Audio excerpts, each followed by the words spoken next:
Ah, ya se está grabando.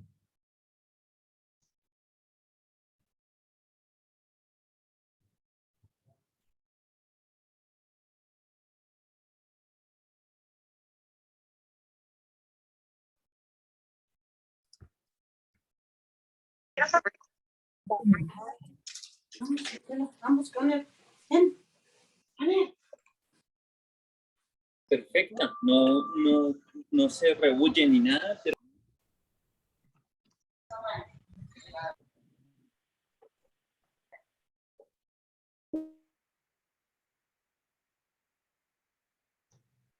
Buenas tardes a los que se van conectando. Vamos a dar un par de minutitos mientras termina de conectarse todo el mundo.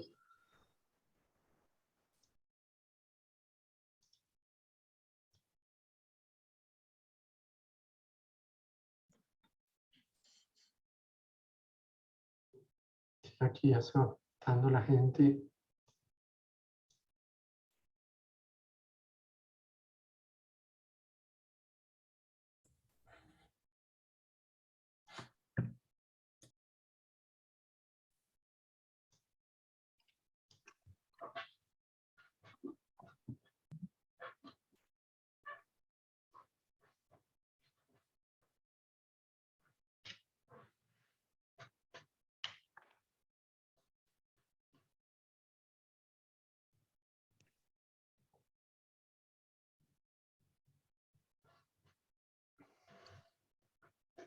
Bueno, yo sugiero, en consideración de la hora que es en París, donde se encuentra el doctor Silva Romero, que vayamos empezando. Así que muy buenas tardes a todos. Mi nombre es Juan Felipe Merizalde, soy el director del capítulo de Buenas Prácticas del Comité Colombiano de Arbitraje. El doctor Juan Pablo Cárdenas me pidió que diera esta introducción muy rápidamente. El día de hoy, en ejercicio de nuestro programa de buenas prácticas para el arbitraje internacional y nacional, tenemos un invitado de primera categoría. Nos acompaña el profesor Eduardo Silva Romero, quien tratará el tema de las solicitudes de exhibición documental. El profesor Silva Romero, para todos nosotros, no requiere presentación.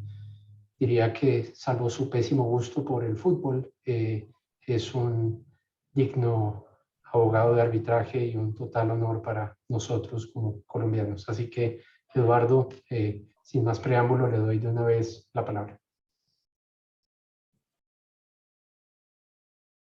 Muchas gracias, Juan Felipe, y muy buenas tardes a todos. Primero quiero agradecer tanto al doctor Juan Pablo como a Juan Felipe por la invitación a conversar con ustedes sobre este tema de la producción de documentos.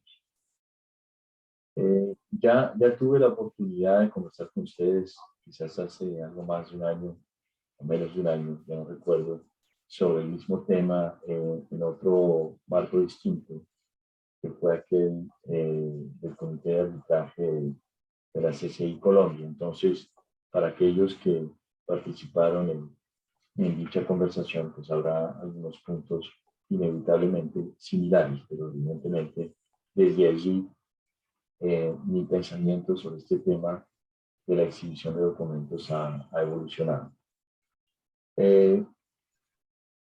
Quisiera empezar con algunas observaciones preliminares a título de introducción, que son tres o cuatro.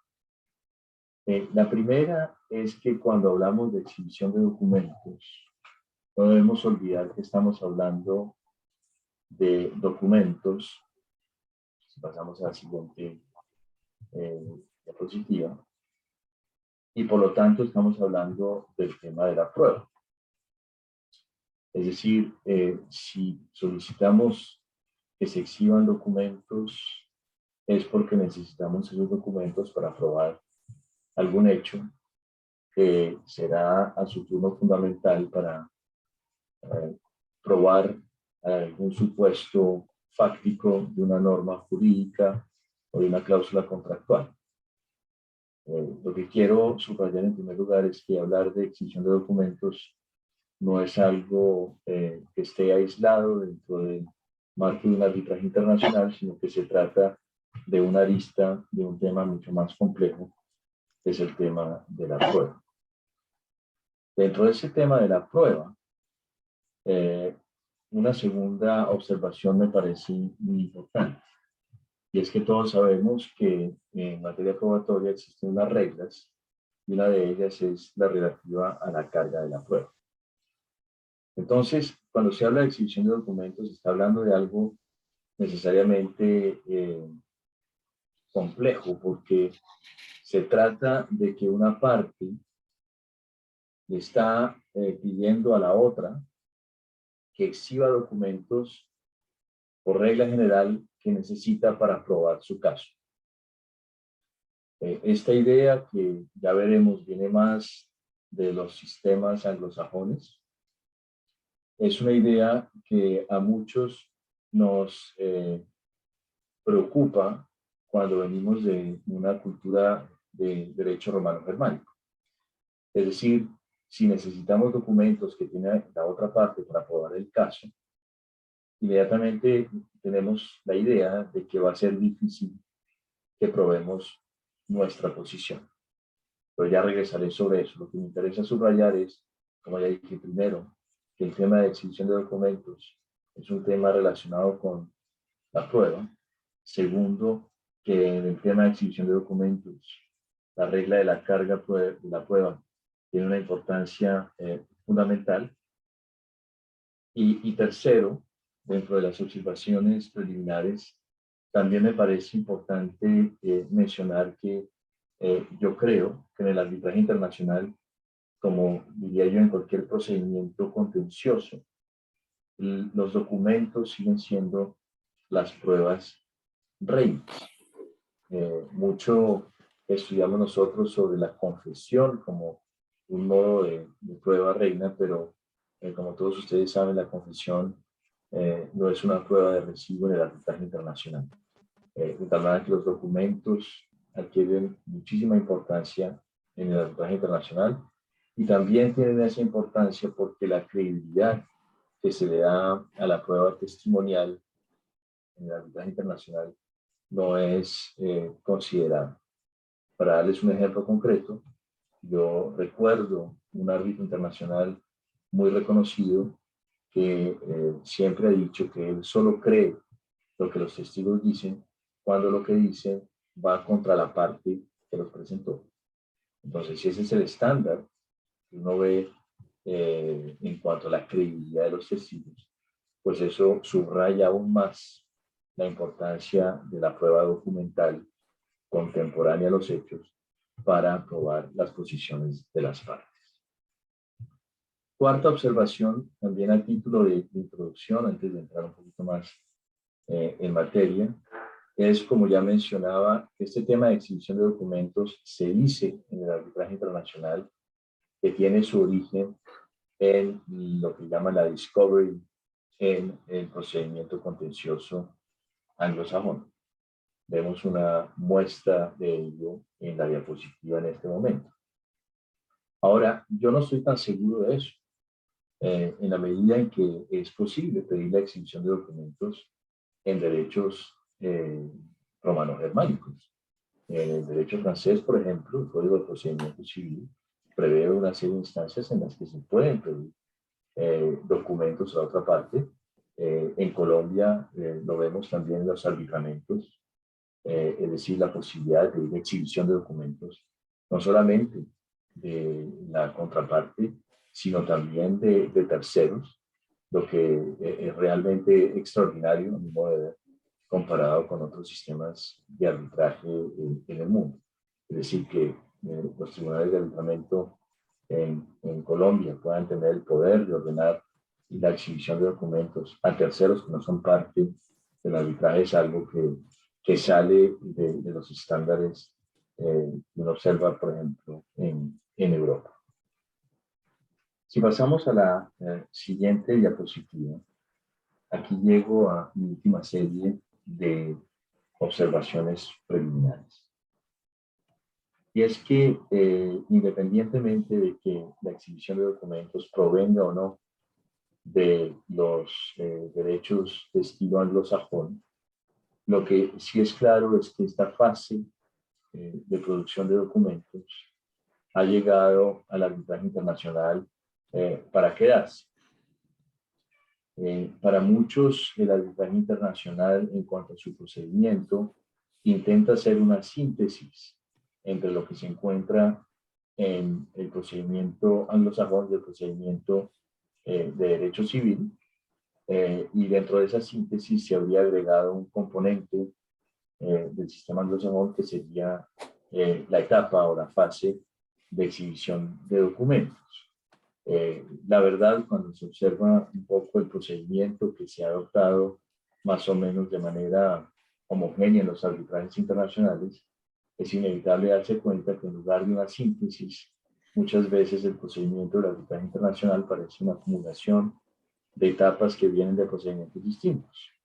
Como ustedes saben, el arbitraje internacional, su procedimiento más utilizado, tiene una frase escrita con elementos de derecho civil y derecho anglosajón, y una fase oral muy parecida a las audiencias que ocurren en los procesos contenciosos anglosajones. En la diapositiva ustedes ven una observación de la profesora Gabrielle Kaufman-Kohler, quizás la árbitra más reconocida hoy día en el mundo, que dice que esta fase de producción o exhibición de documentos ha llegado al arbitraje internacional para quedarse, y que es raro no encontrar una de estas fases en un arbitraje internacional.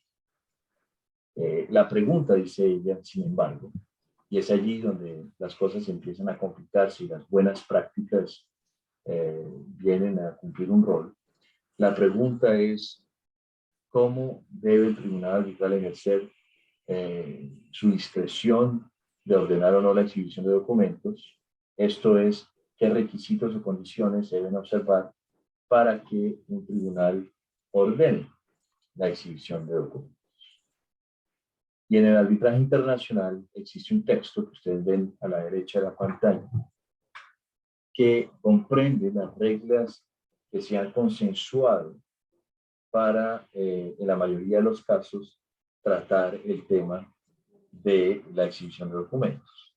Se trata del artículo 3 de las reglas sobre práctica de pruebas que han sido elaboradas por la International Bar Association, o IBA.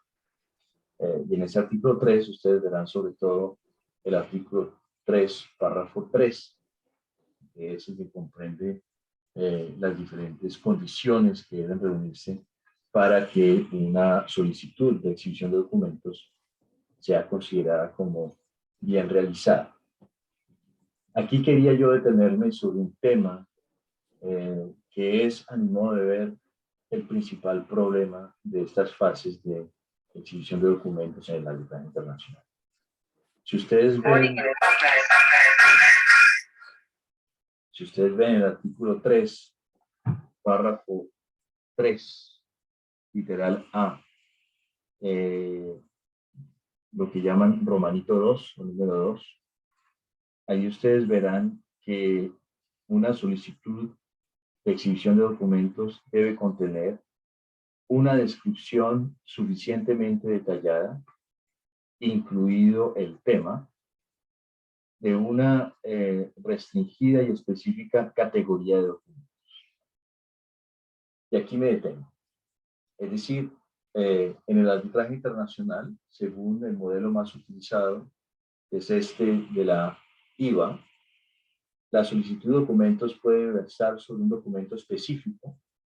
Lo que ustedes habrán adivinado es muy raro que una parte le pida a la otra un documento específico, es decir, la carta que le mandó tal a tal, de fecha tal, que dice esto y lo otro. Por lo general, si una de las partes conoce el documento también es porque ya lo tiene. De tal manera que la mayoría de solicitudes que se hacen de documentos versan más bien sobre categorías. Y es allí donde el problema empieza. Porque, ¿qué quiere decir? Que una categoría debe ser suficientemente restringida y específica. ¿Qué tan restringida y específica debe ser para que no sea considerada por el tribunal arbitral en su momento como lo que llaman los anglosajones una fishing expedition. Es decir, podemos pedirle, por ejemplo, a la otra parte que nos dé todos los documentos que versan con el caso que nos ocupa, o eso es demasiado amplio.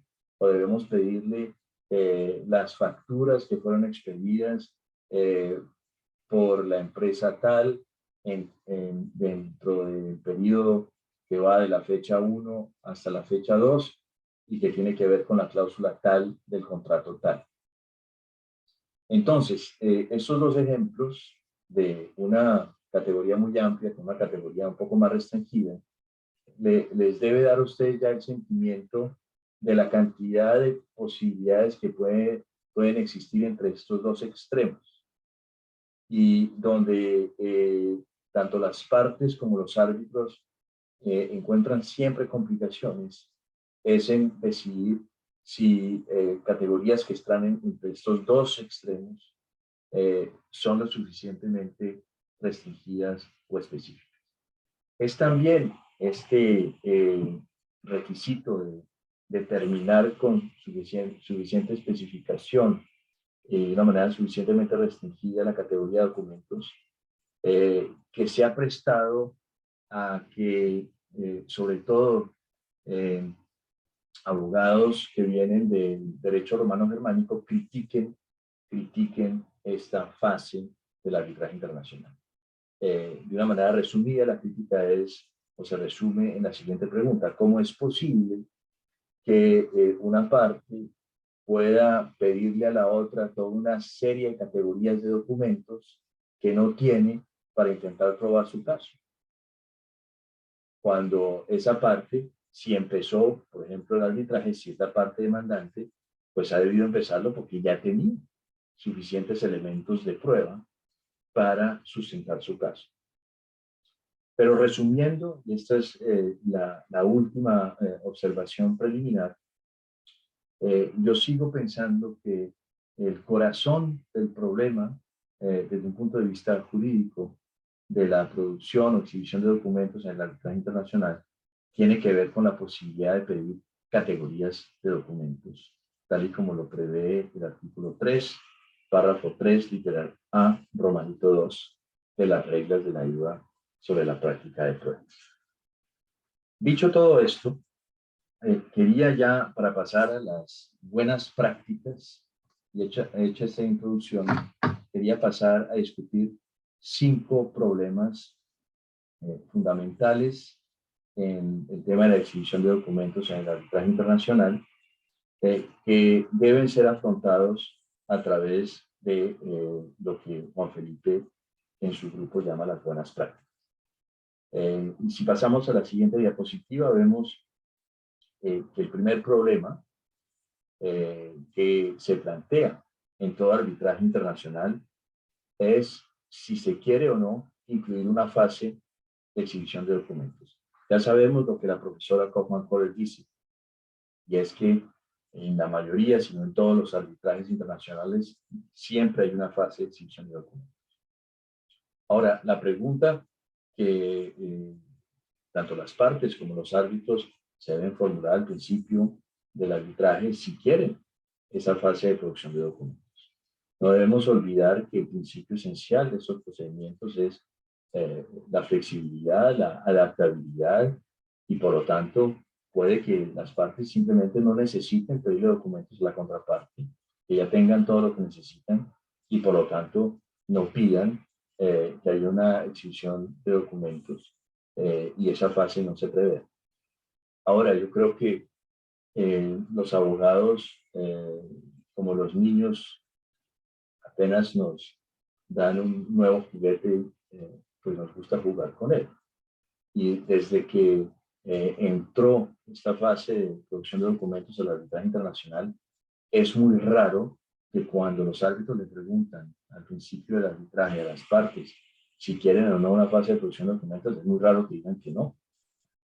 Quizás la demandante pueda decir que no porque tiene lo que necesita, pero una demandada es muy raro que diga que no porque no sabe todavía qué va a presentar la contraparte, no sabe si tendrá todo lo que necesita, para responder. Entonces, en la práctica, esa primera posibilidad que vemos en la diapositiva bajo el literal A, esa posibilidad de que no haya una fase de producción de documentos es muy rara. Yo pensaría, sin embargo, que en casos pequeños, lo que llaman las small claims, quizás por la rapidez que las partes quieran introducir en el arbitraje, pues decidan más por razones de celeridad que por razones de estrategia, conveniencia, que no existe una fase de exhibición de documentos. Pero esa, a mi modo de ver, es la hipótesis excepcional. De tal manera que las verdaderas hipótesis que ocurren en la práctica son la B y la C que vemos en la diapositiva. Esta diapositiva nos muestra recomendaciones que ha hecho la Comisión de Arbitraje de la CCI a directores jurídicos para manejar de manera más eficiente los arbitrajes internacionales. La alternativa B que vemos ahí es la de tener una fase de exhibición de documentos estilo IVA, es decir, que se pueda solicitar en esa fase la exhibición de categorías de documentos que estén suficientemente especificadas de una manera bastante restringida. Y la categoría C, la tercera, sería organizar en el arbitraje una fase de producción de documentos estilo discovery, como se ve en las jurisdicciones anglosajonas. Ahí yo tengo que decir que es muy raro que en el arbitraje internacional se vea también la alternativa C. La alternativa C, por razones obvias, es muy costosa, dado que el discovery es incluso un elemento del procedimiento anglosajón que en muchas ocasiones convence a que las partes transijan, dado los costos que el discovery implica, de tal manera que la hipótesis realista, para volver a mi observación preliminar, es que exista una fase de exhibición de documentos estilo IVA. Ahora, la verdadera pregunta que yo me formulo después de haber experimentado estas fases de producción de documentos por algún tiempo es, ¿realmente sirven estas fases de exhibición de documentos para lo que se quiere? Es decir, obtener un documento de la contraparte que permita probar un hecho fundamental que va a ser necesario para probar el supuesto de hecho o de una norma jurídica que se quiere aplicar al caso o de una cláusula contractual que se quiere aplicar a dicho caso. Y yo debo decir que en mi experiencia es muy raro que se obtenga de la contraparte ese documento que se está buscando a través de la solicitud de exhibición de esa categoría de documentos. De tal manera que hay un problema de utilidad de la fase de producción de documentos que, si se compara con los costos que esas fases a veces implican, pues realmente su utilización en la arbitraje internacional puede ser cuestionada. Debo decir, sin embargo, que en un par de casos, mediante esa fase de exhibición de documentos, cuando a los abogados de la contraparte eran anglosajones, obtuvimos documentos que fueron útiles para probar nuestro caso. Recuerden, porque volveré sobre este punto, que menciono que obtuvimos documentos de la contraparte cuando los abogados de la contraparte eran anglosajones. Hay todo un tema deontológico al que regresaré en uno de los problemas más adelante. Entonces, para concluir, este primer problema fundamental de la fase de exhibición de documentos es que en la práctica la pregunta de organizar o no una fase de exhibición de documentos es realmente una pregunta teórica, puesto que en la mayoría de los casos por las razones que ya mencioné, las partes y los árbitros organizan una fase de exhibición de documentos estilo literal B, es decir, siguiendo lo que ya vimos en el artículo 3 de las reglas de práctica de prueba de la IA. Si pasamos al segundo problema, y asumimos para pasar al segundo problema, que en esa orden de procedimiento número 1 del arbitraje internacional ya se organizó una fase ya se decidió organizar una fase de exhibición de documentos. La segunda pregunta es, ¿cuándo dentro del procedimiento arbitral debe organizarse esa fase de exhibición de documentos? De aquí parece haberse decantado una mejor práctica, una buena práctica al respecto, según la cual esa fase de exhibición de documentos debe tener lugar después de que las partes hayan presentado sus dos primeros memoriales. Como ustedes saben, en el arbitraje internacional la práctica es que primero la demandante presenta un memorial de demanda, después la demanda un memorial de contestación, esa es la primera ronda de escritos importantes, y después en una segunda ronda la demandante presenta lo que se llama la réplica y la demandada lo que llaman la dúplica. Entonces, la práctica que parece haberse decantado es que la fase de producción de documentos tenga lugar entre esas dos rondas de escritos, es decir, justo después de que la demandada presente su memorial de contestación. Y eso, como ustedes pueden ver en la pantalla, tiene una finalidad, y es que uno de los requisitos que se exigen para solicitar la exhibición de documentos es que los documentos que se solicitan sean relevantes o pertinentes para probar el caso de quien está pidiendo el documento. Es toda esta condición de la pertinencia de la prueba de la que hablamos bajo el derecho procesal civil. Y entonces la pregunta es, si las partes no se ponen de acuerdo en la exhibición de algún documento entre ellas, ya regresaré sobre ese procedimiento, y los árbitros tienen que decidir si ciertos documentos se tienen que exhibir o no, la pregunta es, ¿cómo hacen los árbitros para saber si esa categoría de documentos es pertinente? Si la exhibición de documentos ocurriera antes de los memoriales, pues los árbitros no van a tener mayores elementos para juzgar sobre la pertinencia o no de la categoría de documentos que se está pidiendo para probar elementos importantes del caso.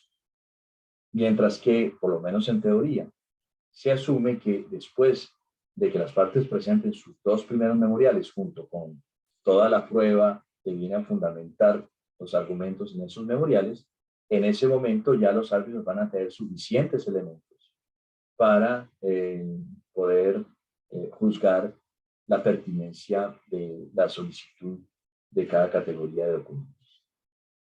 Existe, sin embargo, una excepción que ustedes ven en la pantalla a este principio y que he visto yo en un par de casos, que es cuando un Estado expropia a un inversionista y la expropiación no es indirecta, sino indirecta, es decir, es una nacionalización que conlleva tomar los archivos de la empresa. Entonces, muchas veces la empresa del inversionista es tomada por el Estado y por lo tanto el inversionista ya no tiene acceso a esos archivos para, por ejemplo, probar los elementos necesarios sobre el monto de la compensación que debería pagar el Estado por la nacionalización. En ese caso, he visto yo situaciones en que los árbitros han permitido que la fase de exhibición de documentos tenga lugar antes de que las partes presenten su escrito, por cuanto la demandante ha justificado suficientemente que necesitaba tener acceso a los documentos de la empresa nacionalizada para poder presentar su caso. También recuerdo en un arbitraje comercial internacional, no de inversiones, en el que ambas partes tenían acceso a ciertos documentos y la parte demandante probó que el archivo donde guardaba ciertos documentos se había incendiado y por lo tanto ya no tenía acceso a los mismos. Entonces eso justificaba que pudiera pedirle a la contraparte copias de los ejemplares que la demandada tenía. Para concluir este segundo punto, yo sí quisiera decir lo siguiente. Dado lo que ya dije en cuanto a la utilidad de esta fase de exhibición de documentos, esta fase procesal que se introduce entre las dos rondas de escritos toma realmente mucho tiempo.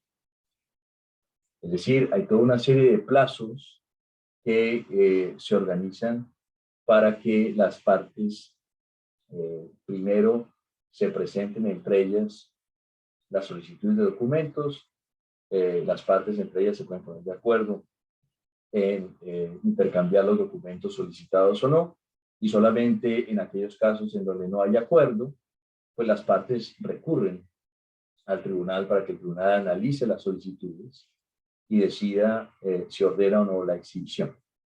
Pero en esos intercambios, primero interpartes, y luego en la discusión ante el tribunal, se pueden ir fácilmente 2 meses, si no más. Y puede ser más porque, como ya decía, con este nuevo juguete de la exhibición de documentos, hay muchos abogados que se entusiasman y no dudan en solicitar montones de categorías de documentos. Yo he visto en casos solicitudes de documentos que pueden ser de 500 páginas. 500 páginas de categorías de documentos que hay que decidir. Entonces, evidentemente, esta fase toma tiempo. En un momento en el que, además, hay muchas voces que propenden para que el arbitraje internacional sea cada vez más eficaz, más rápido, si hay un tema en el que, por lo menos una fase procesal en la que se podrían hacer ahorros, pienso yo, es en esta fase de la exhibición de documentos. Si pasamos a la siguiente diapositiva y al tercer punto, vemos que aquí hay otra pregunta que es fundamental y es, de manera estratégica, siempre pensando en las buenas prácticas, no debemos olvidar a quién estamos dirigiendo las solicitudes. Y como ya dije, en un primer momento, la solicitud se dirige a la contraparte, que puede aceptar exhibir el documento o no, pero más tarde, si hay desacuerdo entre las partes, la solicitud se dirige al tribunal arbitral. Entonces, ¿qué se tiene que tener en cuenta cuando se le envía la solicitud a la contraparte? Y aquí vengo al tema que ya mencioné sobre las diferentes deontologías. Si se dirige la solicitud de documentos a abogados anglosajones, dadas las reglas éticas, los abogados anglosajones tienen el deber de decirle a su cliente que tienen que exhibir los documentos que correspondan a la categoría solicitada por la contraparte. Y es por eso, ya les decía, que solamente en casos donde hemos dirigido esas solicitudes a abogados anglosajones, hemos obtenido documentos útiles para probar algún elemento de nuestra posición. Entonces, la pregunta que es compleja detrás de esto es ¿cuáles son los deberes deontológicos de los abogados en cada una de sus jurisdicciones en cuanto a la exhibición de documentos que tengan sus clientes y que sean perjudiciales para la posición del cliente?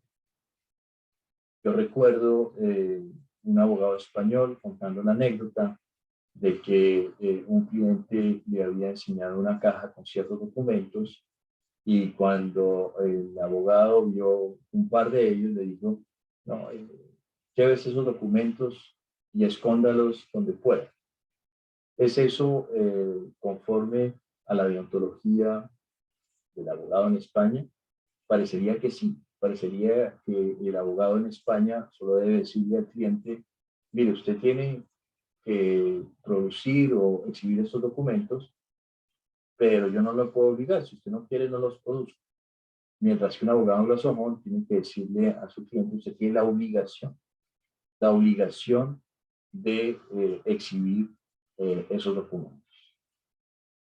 ¿Cuál es la buena práctica aquí? La buena práctica aquí yo creo que se encuentra en el sistema que un árbitro español muy reconocido, que ustedes conocen, el profesor Juan Fernández Armesto, ha adoptado.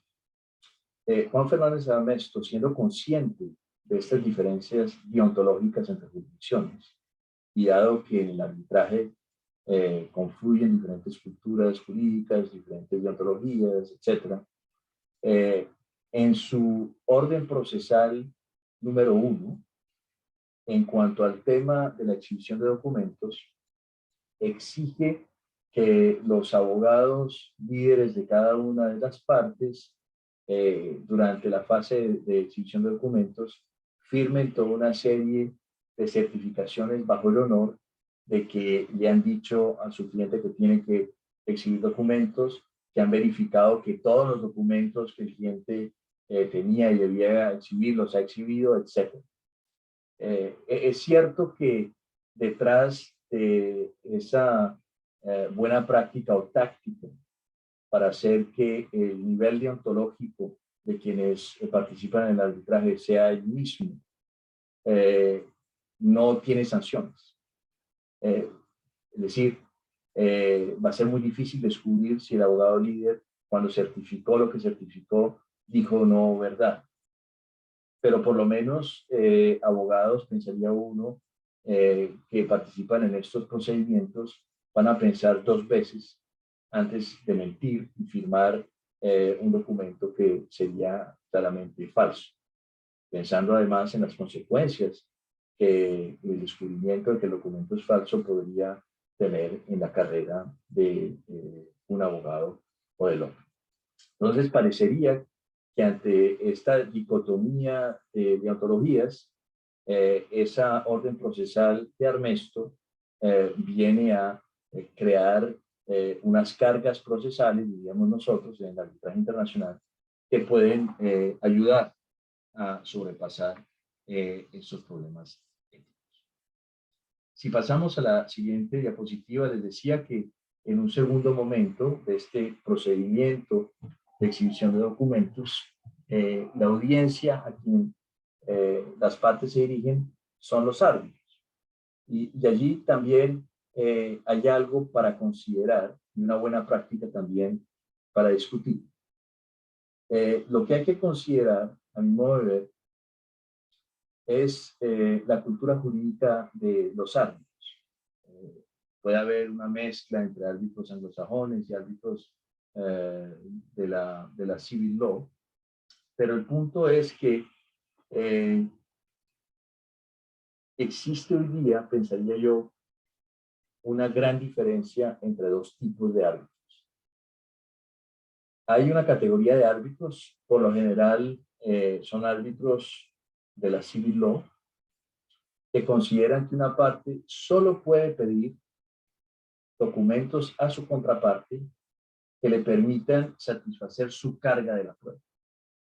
Es decir, yo solo podría pedir documentos que me permitan a mí probar mi caso.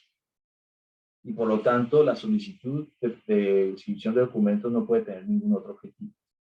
Como veremos, hay otros árbitros que piensan que la finalidad de una solicitud de producción de documentos puede ser más amplia.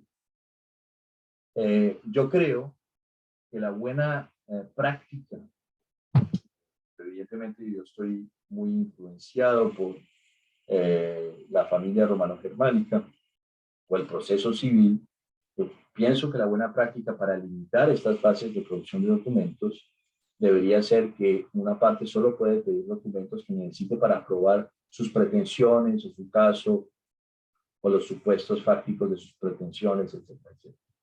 De lo contrario, la solicitud de documentos se vuelve con frecuencia en muchos casos, se vuelve necesariamente en lo que los anglosajones llaman una fishing expedition. Bien, si pasamos a la siguiente diapositiva, llegamos al problema número 4, que ya de alguna manera evoqué, y es cuáles son las finalidades de esta fase de exhibición de documentos. Evidentemente, la obvia es lograr obtener documentos de la contraparte que me van a servir para probar mis pretensiones. Ahora, hay quienes, como ya mencionaba, sobre todo que vienen de jurisdicciones anglosajones, que piensan que puede haber un segundo objetivo estratégico, esta vez, de las solicitudes de producción de documentos. Muchos anglosajones piden documentos para mostrar que la contraparte no ha aprobado su caso. Es decir, si en el memorial de contestación la demandada hizo toda una serie de afirmaciones sin probarlas, una demandante que viene del derecho anglosajón va a pedir a la demandada que exhiba todos los documentos que prueban las afirmaciones en los párrafos tal, tal, tal y tal de la contestación de demanda. Árbitros anglosajones van a aceptar, por lo general, este tipo de solicitudes porque ven, desde el punto de vista de ellos, la pertinencia para verificar si hay un argumento de hecho que está probado o no. Mientras que los árbitros que ya mencionaba, más de la civil law, van a decirse, esta solicitud no tiene ningún objetivo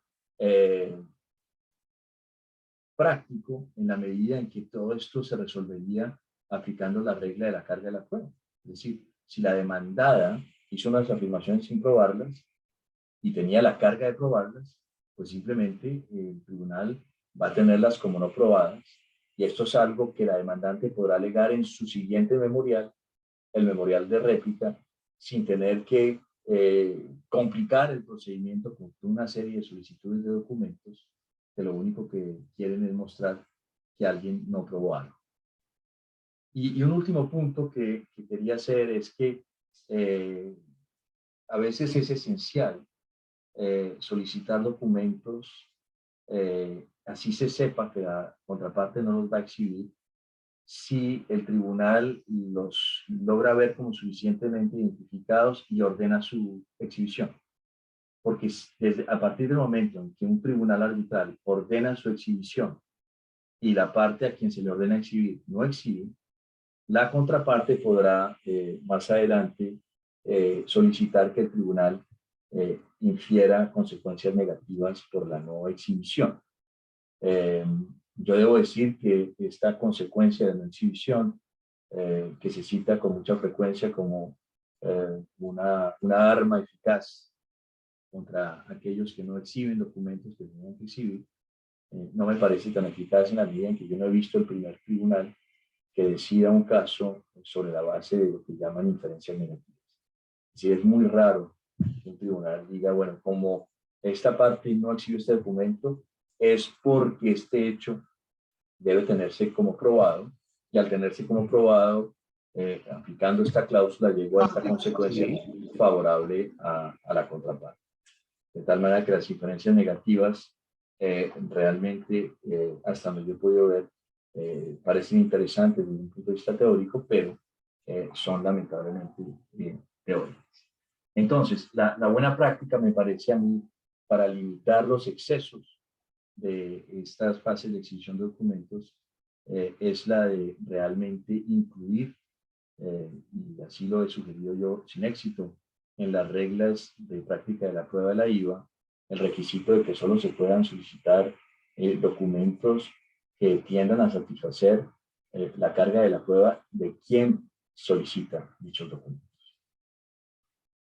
Paso al quinto y último punto, y es simplemente la oportunidad de mencionar toda una serie de problemas que se encuentran también en estos temas de producción de documentos, es decir, existen toda una serie de defensas que a quien se le solicitan documentos puede interponer justificadamente para no exhibir los documentos.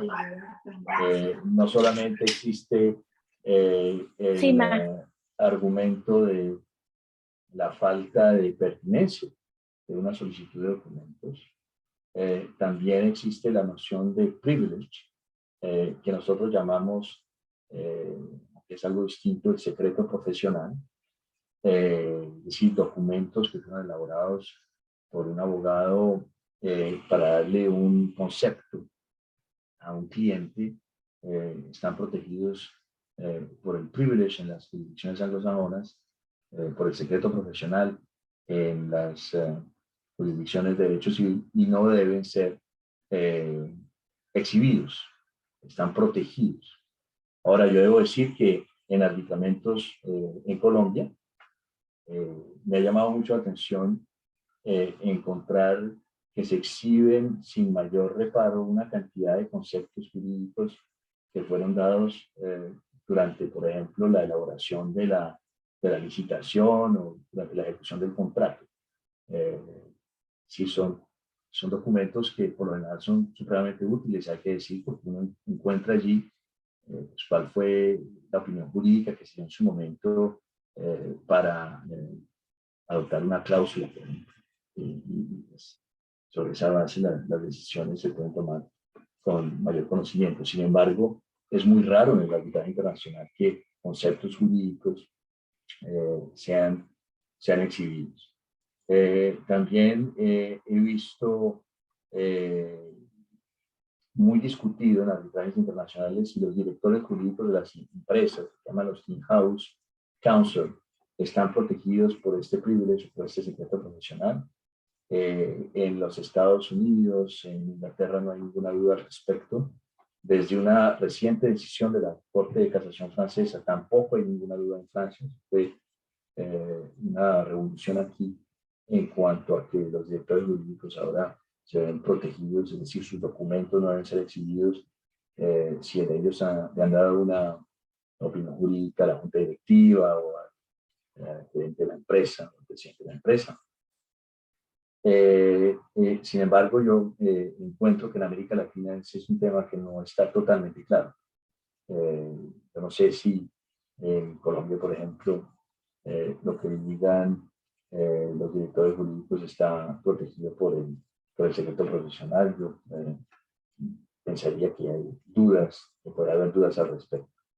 Y otra defensa que es muy interesante, sobre todo en casos que conciernen, por ejemplo, un Ministerio de Defensa, son los documentos que en los Estados Unidos llaman los top secret, los secretos que están protegidos por un secreto de defensa.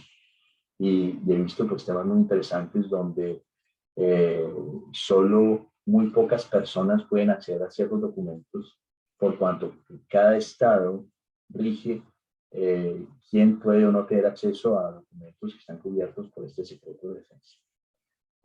Y para que abogados y árbitros puedan ver ciertos documentos, tendrían que ser habilitados, que es un término jurídico de muchas jurisdicciones, por el Estado para que puedan acceder a esos documentos. Entonces, quizás lo que quiero decirlo aquí con estos problemas adicionales o las defensas que se pueden interponer en estas fases de exhibición de documentos es que unas buenas prácticas internacionales, como las que mencioné al principio, no logran y no lograrán agotar los problemas que se pueden encontrar en estas fases de exhibición de documentos, por cuanto estas defensas que menciono siempre dependerán de elementos del derecho interno. Y por lo tanto, no es posible, no ha sido posible llegar a un consenso en cuanto a estos temas. Sé, sin embargo, quizás ustedes también saben que el Comité de Arbitraje de la IVA está trabajando en el tema del privilege, del secreto profesional, para ver si por lo menos se crea una regla más o menos amplia para el arbitraje internacional.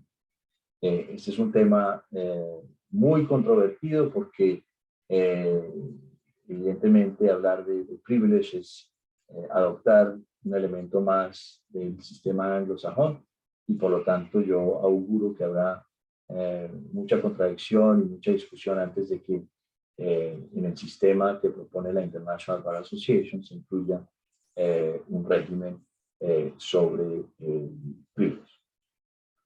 Aquí llego a lo último que quería mostrarles, que son las diapositivas, las dos diapositivas siguientes.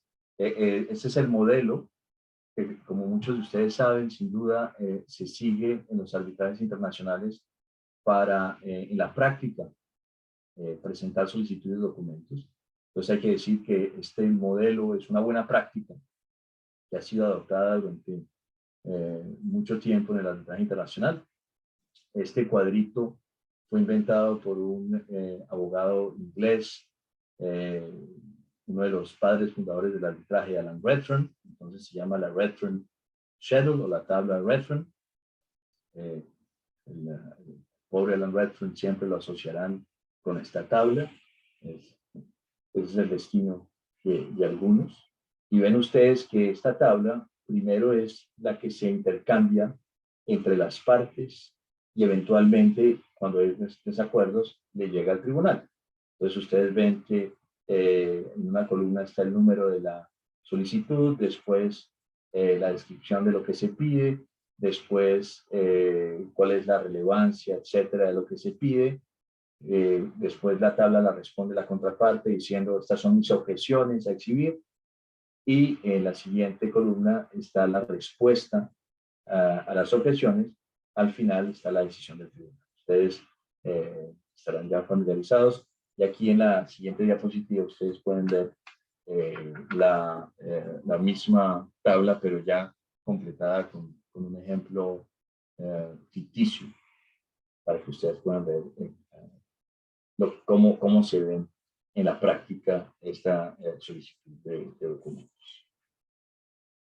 En conclusión,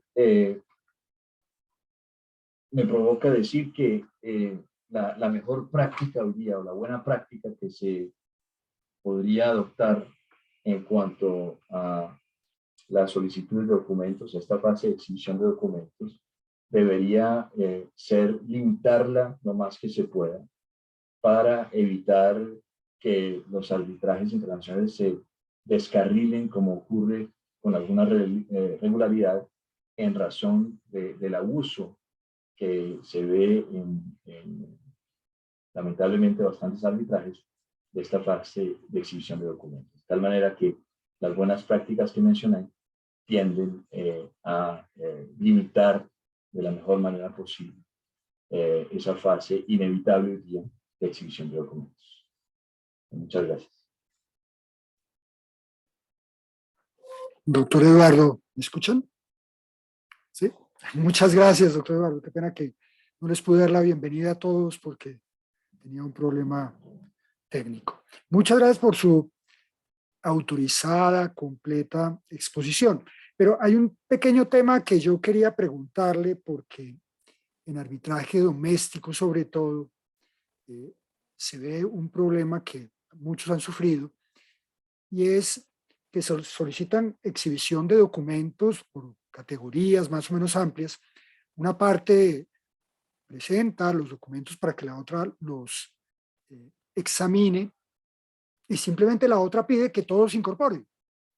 Entonces, los expedientes muchas veces en arbitraje doméstico se encuentran llenos de documentos que no se revisan uno por uno, lo cual genera muchos problemas y riesgos.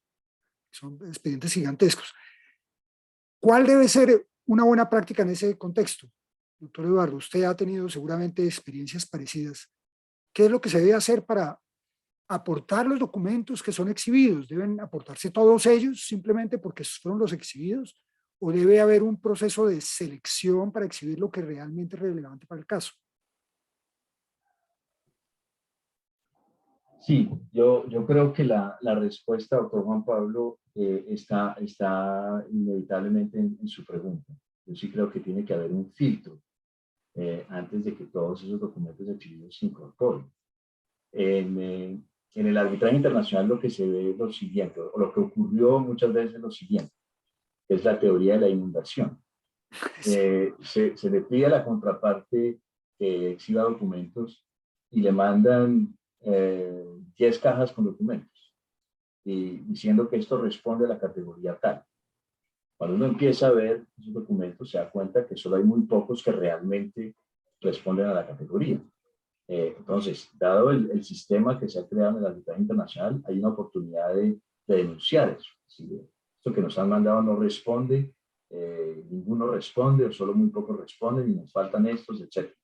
Lo que yo veo en el arbitramiento, pero en eso usted me corregirá, es que ese tipo de diálogo no se da porque yo creo que no existe realmente la oportunidad procesal para hacerlo. Que haya esos intercambios entre las partes y después que el tribunal pueda de alguna manera arbitrar lo que las partes se han dicho en cuanto a la relevancia o no de los documentos exhibidos. Sí, y también se comparten a veces esas conductas, es decir, el demandante hace lo propio, aporta toda serie de documentos, y el demandado para contribuir al volumen de documentos aporta otro tanto de la misma manera. Entonces, los dos asumen esa conducta que puede ser muy complicada para el tribunal, que finalmente el tribunal es el que queda con un montón de documentos que no le han precisado claramente, no tiene claramente cuáles son realmente los que le sirven para el caso. Claro, Doctor Luis Augusto. Perdón, doctor Eduardo. Una pequeña observación, y es que finalmente lo que muchas veces las partes olvidan es que es el tribunal el que tiene que decidir el caso. Y si a los árbitros no los ayudan a entender cuáles son los documentos realmente relevantes, pues es muy posible que haya algún documento que se le escape al tribunal, precisamente porque las partes no fueron un poco más rigurosas en ese proceso. Sí, de acuerdo. Doctor Luis Augusto, yo le cedo la palabra al doctor Juan Felipe, que es el moderador de esta reunión, y yo, por no haber saludado, interrumpí. Pero si quiere, doctor Luis Augusto, y el doctor Juan Felipe sigue como moderador como corresponde. Muchas gracias, doctor Juan Pablo. Un saludo muy especial al el doctor Silva, de muchos años y compañeros de muchas vidas. No, quería simplemente comentar lo siguiente, por experiencia propia. Normalmente en algunos tribunales lo que se sugiere es que cuando se pida la exhibición de documentos se les dé un término para que las partes examinen los documentos y desde luego los aporten aquellos que realmente interesan al caso. Quedando el tribunal simplemente atento a si hay alguna negación a exhibir sobre alguno o algunos documentos, dependiendo y tratando de evitar algo que señalaba el doctor Eduardo, y es que se exhiban documentos que realmente están sujetos a reserva o que solamente interesan a alguna de las partes, porque es su secreto empresarial o alguna cosa así por el estilo. Pero ha sido una práctica que nosotros, o al menos en mi caso, lo hemos sugerido y lo hemos logrado en varias oportunidades, que las partes examinen la documentación, se presenten los documentos y que aporten aquellos que realmente interesan y que son materia de la exhibición. Por lo demás, simplemente con un agradecimiento muy grande a Eduardo y a todos los asistentes, y a usted, doctor Juan Pablo, por la invitación. Muchas gracias. Muchas gracias, doctor Sanrejo, y un gran placer verlo así a distancia. Veo también la mano levantada del doctor Urdaneta. Muchas gracias. Un par de comentarios. Simplemente creo que importa, antes de entrar a discutir, pues definir buena práctica para quién. Porque una cosa es si uno está ejerciendo de árbitro y otra cosa es si uno es abogado de parte. Si uno es abogado especialmente de la defensa, pues uno, digamos, es legítimo. Puede no ser el mejor estilo, puede ser no lo más deseable, pero es legítimo dar una pelea de guerrilla urbana, metro a metro, puerta a puerta, ventana a ventana, y en ese sentido uno cuestiona todo desde el principio, desde que empieza el proceso. Uno cuestiona la existencia misma del proceso, y uno trata de empantanar a la otra parte, de agobiarla, de cansarla, de que se le acaben los recursos económicos, de dilatar todo lo que pueda, y en ese sentido es una cosa pues que las firmas anglosajonas están mejor preparadas que nosotros para eso, pues pedir y pedir y objetar y pedir más pruebas y exigir más de revelación de documentos, agobiar a la otra parte inundándola de documentos. Entonces, pues, no utilizar esas estrategias cuando es lo que puede requerir el cliente que uno tiene, pues podría ser negligente.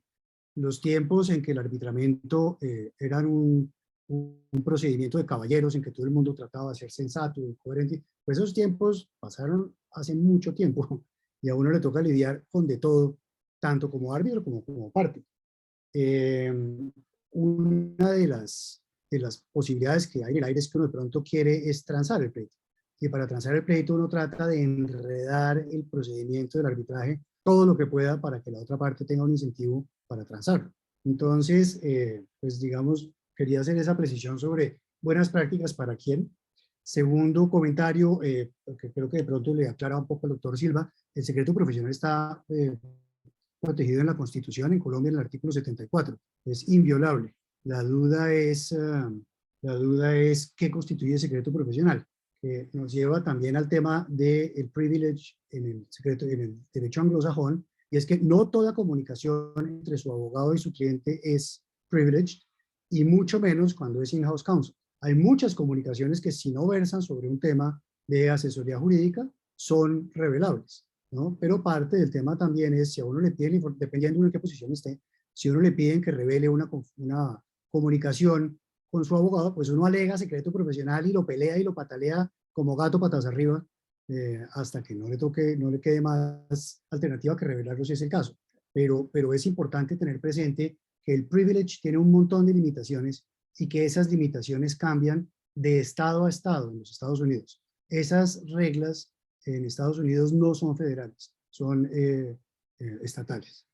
Muchas gracias. Muchas gracias, doctor Ricardo. Completamente de acuerdo con la pregunta de la buena práctica para quién. Yo creo que la pregunta se ha venido formulando más como buena práctica para el sistema, es decir, cuáles son las buenas prácticas que independientemente de las tácticas de los abogados van a permitir que la justicia sea mejor administrada, de tal manera que yo pensaría que es la buena práctica para los árbitros, al final, a fin de cuentas. La buena práctica viene a limitar en mi entendimiento de lo que es buena práctica, los abusos de los abogados. Sin embargo, muchos dicen que el sistema depende de lo que quieren los clientes, y cuando uno le pregunta a un cliente qué le parece el arbitraje internacional, no, pues a veces es muy demorado, muy costoso, pero cuando es el cliente el que quiere retardar, el cliente el que quiere adoptar la táctica de guerrilla urbana, pues cambia de opinión. Entonces, yo sí creo que hay que pensar en la buena práctica con un cierto nivel de abstracción, es decir, qué va a ser lo mejor para que el sistema, independientemente de los intereses de unos y otros, funcione de la mejor manera, de la manera más eficaz, y quizás sea si la exhibición de documentos le sirve a los árbitros para administrar justicia mejor, pues la buena práctica tiene sentido. En cuanto al tema del secreto profesional, totalmente de acuerdo también. Lo único que quiero subrayar es algo que decía el doctor Ricardo muy bien, y es que hay tanta diversidad de normas en cuanto al tema del privilege o el secreto profesional, en cuanto a sus límites, las excepciones, sus diferentes tipos de privilege, etcétera, que me parece que la tarea que se ha dado el Comité de Arbitraje, la IVA, de buscar una regla consensual al respecto, es misión imposible. Es misión imposible. Porque todas esas reglas van a seguir imperando en cada una de sus jurisdicciones, de tal manera que esa indicación en las reglas de la IVA no creo que vaya a tener mayor futuro si llegan a ponerse de acuerdo entre ellos, es decir, entre todos los que van a estar discutiendo sobre cuál debe ser esa regla. Doctor González. Gracias, Juan Felipe. Doctor Eduardo, buenas tardes. Placer verlo como siempre y muchas gracias por la charla. Yo tengo una pregunta, digamos, sobre buenas prácticas y es más desde el lado del árbitro, como usted bien lo indicó, y apelo, digamos, más a su experiencia como árbitro, como parte. Y es a la hora de controlar esas tácticas dilatorias, digamos, de las partes, la posibilidad de condena en costas, ¿usted cree que es una buena forma, digamos, de controlar estas técnicas, estas tácticas dilatorias mejor? ¿Y esa condena debería ser solo la totalidad de las costas o limitada a el valor que se generó por los excesos en la producción de documentos? Es decir, los árbitros deberán condenar solamente a lo que efectivamente se gastaron las partes en esa etapa de producción de documentos, porque finalmente ahí fue donde se generó los retrabajos, las tardanzas, o debería extenderse a la totalidad de las costas. Esa es mi pregunta. Más que comentarios, pregunta. Muchas gracias, doctor Felipe, y mucho gusto verlo también. Yo he visto en órdenes procesales esta famosa orden de procedimiento número 1 que plantea cómo va a funcionar el arbitraje, dos disposiciones expresas para controlar el tema de la exhibición de documentos. Una que me llamó la atención, la vi hecha por un árbitro belga muy reconocido, el profesor Bernard Arnault, que decide limitar el número de solicitudes que las partes pueden formular. Y en la conferencia de gestión del procedimiento, en la que se discute la orden procesal número 1, dice: yo estoy cansado de que me manden 300 solicitudes de documentos. Cada parte puede enviar 20. Y escojan bien la posibilidad de pedir documentos. Entonces, esa limitación va a forzar a los abogados a realmente pensar qué necesitan pedir y qué no. Ahora, es difícil a veces imponer ese tipo de limitaciones a las partes, porque ¿qué pasa si ambas partes le dicen al tribunal: no, nosotros no queremos que haya límite? Es decir, las dos partes se oponen a lo que el tribunal formula. Pues será ilimitada la solicitud de documentos. La apuesta interesante del profesor Arnault es que por lo general siempre hay una parte que quiere más documentos que la otra. Entonces habrá una que va a decir ok con los 20, y si la otra no está de acuerdo, pues hay un desacuerdo entre las partes. El tribunal puede decidir como quiera. Entonces esa es una primera manera de manejar el problema. En cuanto a las costas, lo que he visto es que si los árbitros consideran que hubo un abuso durante la fase de exhibición de documentos, o una de las partes alega que hubo abuso y los árbitros consideran que fue así, cuando al final del procedimiento se pide que las partes envíen las costas para decir quién debe soportarlas, en qué monto, etc., se pide que los abogados envíen las costas por etapas. Entonces va a haber lo que se causó durante la etapa de jurisdicción, por ejemplo, de competencia del tribunal, después lo que se causó durante la fase de producción de documentos, después lo que se causó en la audiencia, etc. Y sobre esa base, pues los árbitros después pueden jugar con la condena. Ahora, dicho esto, mi experiencia es que cuando los árbitros llegan a la decisión sobre las costas, ya la discreción que existe para fijar las costas, la tendencia es a no meterse tanto en detalles. Es decir, habrá un sentimiento general de quién debe soportar más costas que la otra parte, y se va a tomar una decisión sin entrar mucho en detalle. Yo creo profundamente, quizás estoy errado en esto, pero yo creo profundamente en lo que algunos llaman la diplomacia arbitral, es decir, todos somos abogados y decir en una decisión de justicia, en un laudo, que los abogados abusaron de la etapa de exhibición de documentos, cuando en el fondo, como decía el doctor Ricardo, no es legítimo, eso está ahí, se puede intentar, y dejar eso escrito en blanco y negro en un laudo puede ser una sanción compleja para un abogado. Entonces, si uno puede evitar hacer ese tipo de desarrollos, me parece, y llegar a un resultado correcto, pues me parece bien preferible. Muy bien. Doctora Otero. Sí, muy buenas noches. Buenas noches al doctor Silva. Quería hacer pues el siguiente comentario, no sé si pregunta, y es en cuanto a usted nos comentaba que en arbitraje nacional hacía falta ese diálogo y así, y eso es cierto, ese diálogo que las partes tienen para ponerse de acuerdo a la tabla que usted nos mostró, muy interesante sobre qué documentos pueden ser los que sean necesarios para no estar en el problema que nos comenta el doctor Cárdenas de expedientes grandísimos. En la práctica que yo he tenido como secretaria de tribunales arbitrales nacionales, he visto que se trata de utilizar el artículo 266 que dice que en el trámite de la exhibición, al momento de decretarla, el juez señalará la forma en que debe hacerse.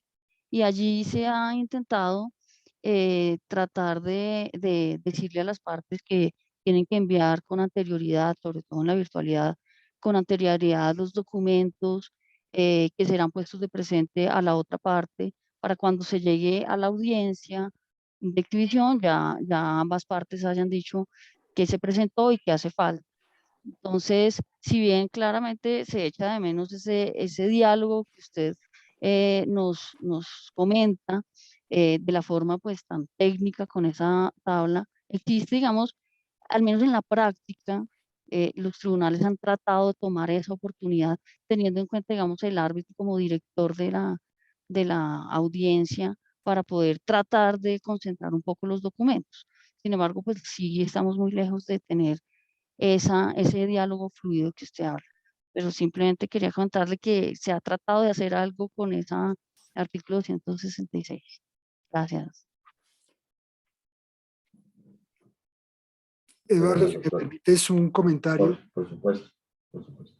Claro, no, lo que yo quería comentar sobre estos temas, tanto lo que señala Luis Augusto como Liliana, realmente los tribunales arbitrales han venido tratando de que haya un diálogo entre las partes y se ha consagrado una etapa de diálogo entre las partes en la exhibición. Pero el gran problema que yo estoy viendo, y no sé si Luis Augusto y Liliana, sobre todo Liliana como secretaria, hayan visto, es que se está volviendo costumbre gracias a la facilidad que otorgan los documentos electrónicos de aportar documentos en masa. Y entonces uno encuentra que llegan con un disco duro de un tetra y esos son los documentos. Y la otra parte hace lo propio, sin individualizar documentos por documento.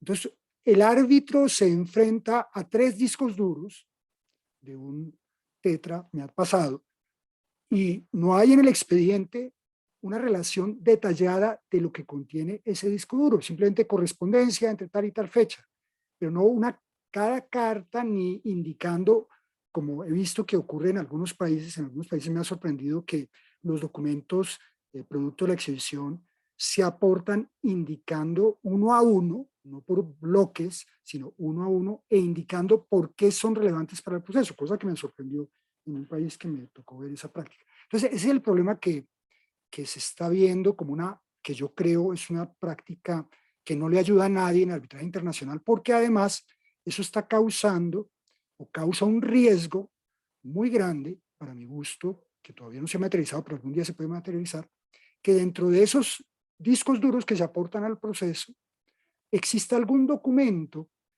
sobre el cual el tribunal no repare porque la parte no le llamó la atención, ni él al examinar el expediente lo encontró, y que después ese documento sea utilizado como un caballito de batalla para tratar de alegar que el tribunal falló en contra del material probatorio del proceso.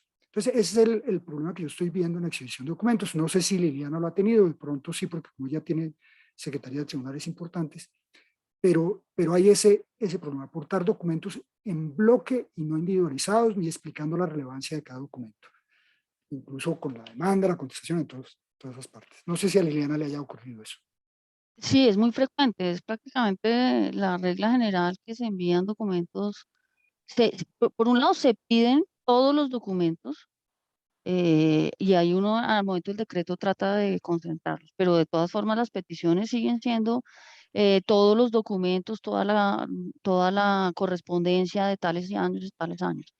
Las peticiones vienen ya siendo muy grandes y la práctica también, la práctica, lo que dice usted, claro, hemos tenido, sí, también discos duros, teras, todo eso, lo que dice usted es cierto. No, no, a pesar de que se trata de hacer lo que estamos diciendo, de concentrar de esa forma, pero sí, lo que usted dice es cierto. Todos los documentos, la regla general es esa, una infinidad de documentos que se tienen en el expediente y nadie sabe qué son. He visto también tribunales, tal vez en algunos tribunales, he visto también que se trata de decir más o menos un índice a las partes para que las partes puedan darle al tribunal un orden, pero no es la regla general. Liliana, usted dice algo muy importante, yo creo que eso es algo que hay que hacer, perdón aquí con Eduardo y Juan Felipe, y es que debería imponerse esa práctica que usted acaba de señalar como regla general, que eso sucede en arbitraje internacional. Cada parte, si Eduardo no está de acuerdo, cada parte va construyendo un índice de los documentos que aporta, cada documento individualizado. Yo creo que esa es una buena práctica del arbitraje internacional que de pronto no se le destaca, que a nosotros nos serviría mucho, que cada parte tiene que hacer un índice de todo lo que aporta uno por uno. Y que se va actualizando en la medida en que se van exhibiendo o aportando nuevos documentos. Claro, no se menciona porque se da por supuesto, ¿no? Se da por supuesto, por organizados. Sí. Y está en la orden, no, está en la orden de procedimiento número 1. Si usted observa, siempre existe una regla diciendo que los documentos se tienen que numerar y cada vez que se presente un memorial tiene que haber un anexo en el que se haga una lista con la descripción de cada documento, número por número, etc. Y eso pues sí permite organizar el trabajo y sobre todo cuando se está escribiendo el laudo, muchas veces uno no tiene que hacer referencia al documento completo, sino solamente el número del documento. Todo el mundo va a entender eso. Es realmente más práctico. Pero se da por supuesto, evidentemente. Alguien se lo inventó, no sabemos quién. Pues simplemente... ¿En arbitramiento nacional alguien tiene ese poder? ¿El árbitro puede imponer eso? Pues de hecho, doctor Urdaneta, yo recuerdo un árbitro muy importante que era Susana Montes, que estaba fallando un caso de un contrato de concesión, un proceso muy grande, y le dio la orden a las partes y al secretario, al señor secretario, me revisa todo el expediente, todo documento que esté repetido me deja un solo ejemplar. Además le dijo al secretario, usted me lo organiza por orden cronológico el expediente, yo quiero ver la historia del contrato, en cómo fue en la realidad, entonces quiero que el expediente esté en ese orden, y le pido a las partes que me identifiquen documento por documento, y los abogados frente a la autoridad que tenía Susana Montes, pues ninguno se atrevió a chistar. ¿Pero está dando un papayazo para una nulidad después? No creo, porque no faltaba ningún documento, los obligó fue a organizarlo. Me queda esa duda de la autoridad. Sí.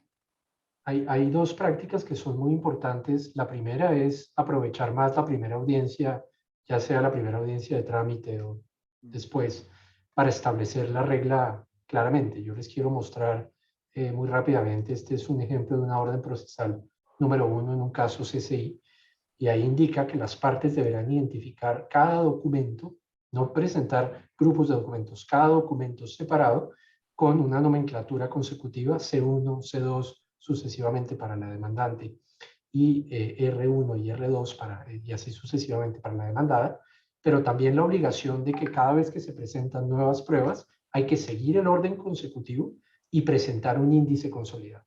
Si ustedes dejan eso claro desde el principio del arbitramiento, probablemente se evitan ese problema. Y la otra regla muy importante de buena práctica es evitar que las solicitudes de documentos la parte que las exhiba esos discos duros y entren al expediente. Las solicitudes de documentos deberían ser interpartes. Yo, parte demandante, le pido a la demandada unos documentos. La demandada me los da a mí, no al tribunal. Y yo tendré que hacer el análisis del disco duro, etcétera. Y los documentos que me sirvan a mí los presentaré luego como pruebas en el siguiente escrito. Sí, debería ser así. De acuerdo, Juan Felipe. Muchas gracias. Lamentablemente no hemos logrado ello, pero tenemos que llegar allá, Juan Felipe. De acuerdo. Incluso veo que María Angélica nos puso un chat de que en el reglamento de arbitraje abreviado de la Cámara de Comercio de Bogotá hay esa obligación. Entonces sería muy bueno, María Angélica, ustedes que son tan juiciosos, si eso lo pueden traducir o incorporar al reglamento general. Claro que sí, doctor Cárdenas. Buenas noches a todos. Vamos a revisarlo. Entonces, hay unas prácticas que por lo menos en arbitraje internacional se han venido incorporando.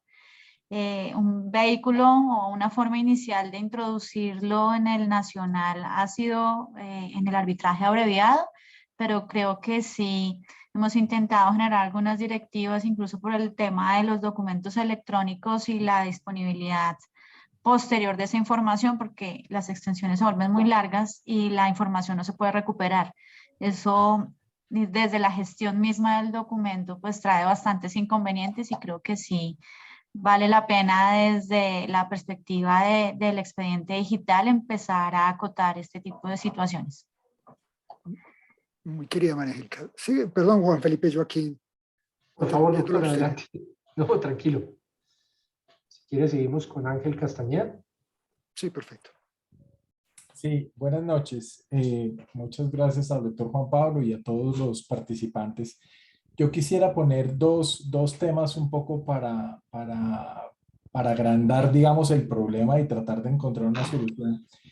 Y es lo que se está empezando a imponer dentro de esta práctica un poco a la que se hizo mención de práctica de ataque guerrillero urbano, me pareció entender, en los que en la demanda el demandante básicamente haciendo uso de la facultad del artículo 82 del Código General del Proceso, pide una cantidad de documentos que según la interpretación de ese demandante tienen que ser entregados por el demandado en virtud del artículo 96, que no necesariamente, que primero no son identificados puntualmente para decir que están en manos del demandado o del convocado, y al mismo tiempo se piden de manera general, o sea, una categoría amplísima como entrégueme por favor todos las actas de junta directiva o entrégueme los contratos que usted firmó con otras personas que tienen un amparo de la cláusula de confidencialidad,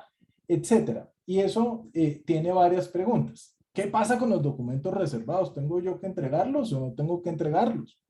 Y eso me parece que es un tema súper importante, porque ahí no hay orden judicial. Se da dentro de un proceso, pero no se han decretado como pruebas. O si son pruebas, pareciera que no. Y si esa, que me parece a mí que es una práctica de guerrilla, debería ser tolerada, no. Ese es un primer comentario que quisiera conocer cuál es la posición de ustedes. Y un segundo punto que pongo a consideración es que tal vez el arbitraje en general y los árbitros tienen que familiarizarse en lo que tiene que ver con las pruebas electrónicas de tipo documental, con las herramientas que provee la misma tecnología para hacer búsquedas inteligentes. Yo creo que una buena búsqueda con un asesor que maneje ese puede reducir sustancialmente los documentos cuando se presentan. Y doctor Juan Pablo, creo que la palabra es tera. Cuando se presenta un tera de información, se pueden reducir de manera importante con el acompañamiento correcto. Ese era lo que yo quería compartir con ustedes. Muchas gracias.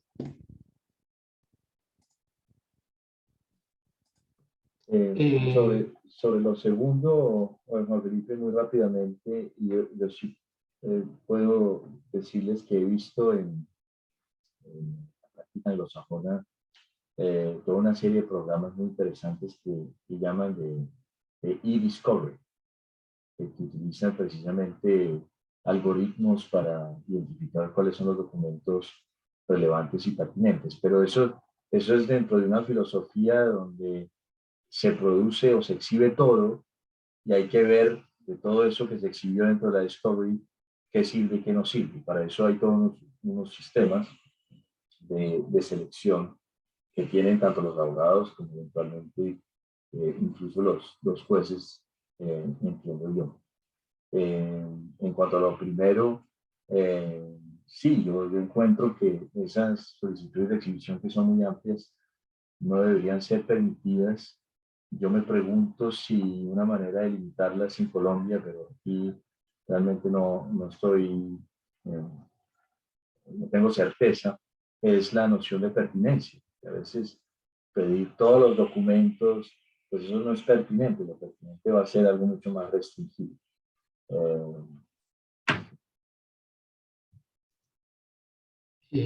Doctor Cangrejo, no sé si volvió a levantar la mano. Sí. Bueno, nuevamente buenas tardes.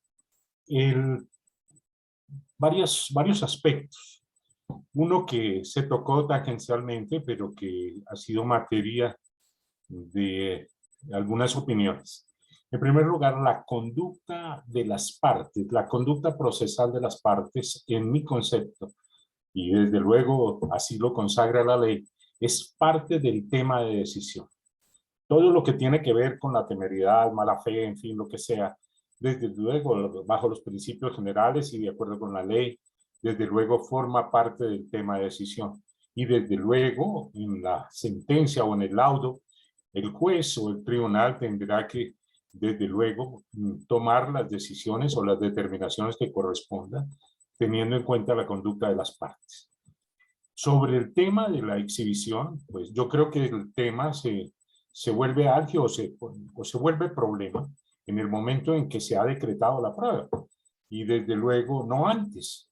Y sí es cierto que la inundación de los documentos me permite a mí hacer un par de comentarios simplemente al margen, y es el siguiente.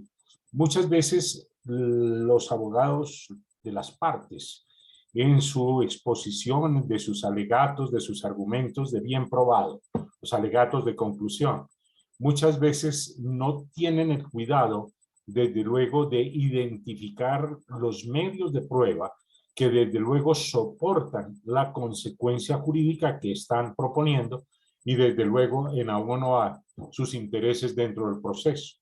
Y por esa razón entonces dicen, a folio 1950 y siguientes, allá se encuentra la prueba.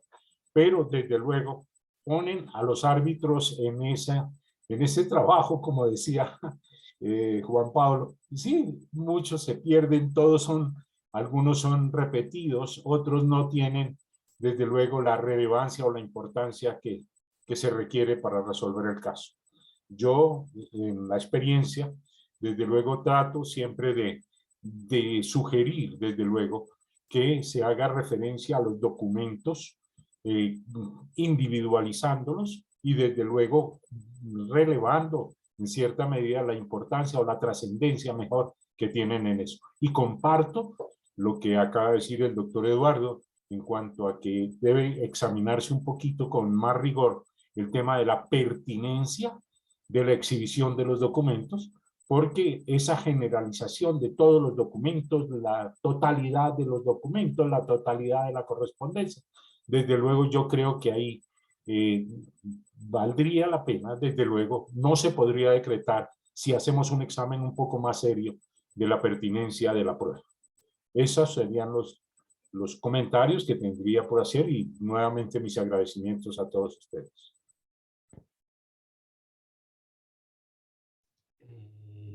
Doctor Posada.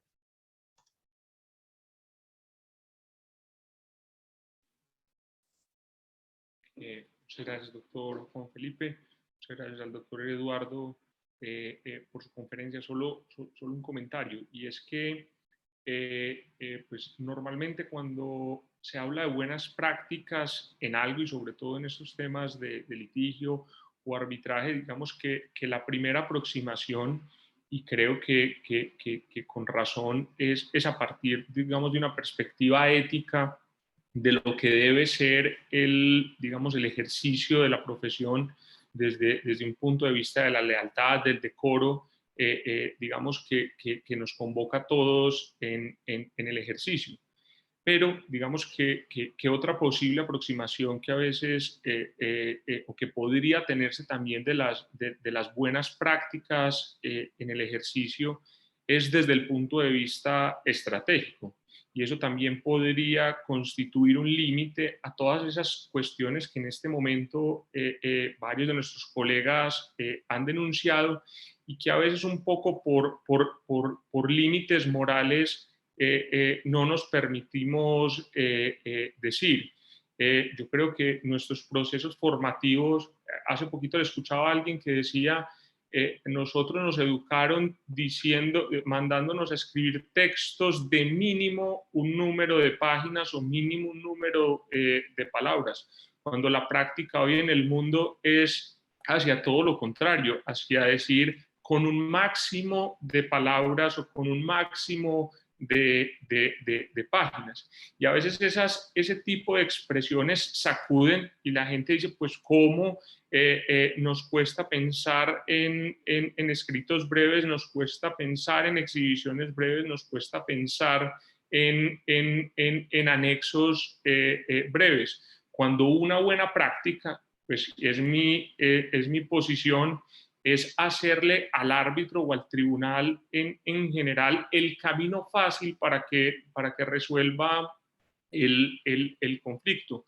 Una buena práctica debería ser decir lo estrictamente necesario, aportar lo estrictamente necesario, porque a la postre, cuando uno quiere utilizar como arma la inundación de documentos para un tribunal, lo que genera es, digamos, un efecto negativo hasta para los propios intereses. Entonces creo que nosotros, pues, que una buena práctica, otra forma de mirar las buenas prácticas en el arbitraje también es desde el punto de vista estratégico. ¿Qué estamos haciendo para que nos lean?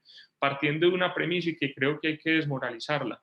Los árbitros no tienen el tiempo para leer todos los documentos que hacen parte del expediente y pues me atrevería a decir que no siempre que no los lean, doctor Juan Pablo, el último documento que está en la tera, el último documento que está en el arrume de documentos, necesariamente la decisión se deba invalidar. Hay decisiones que se pueden tomar en derecho con los argumentos y los documentos que expresamente las partes mencionen como una carga procesal para tener una decisión favorable.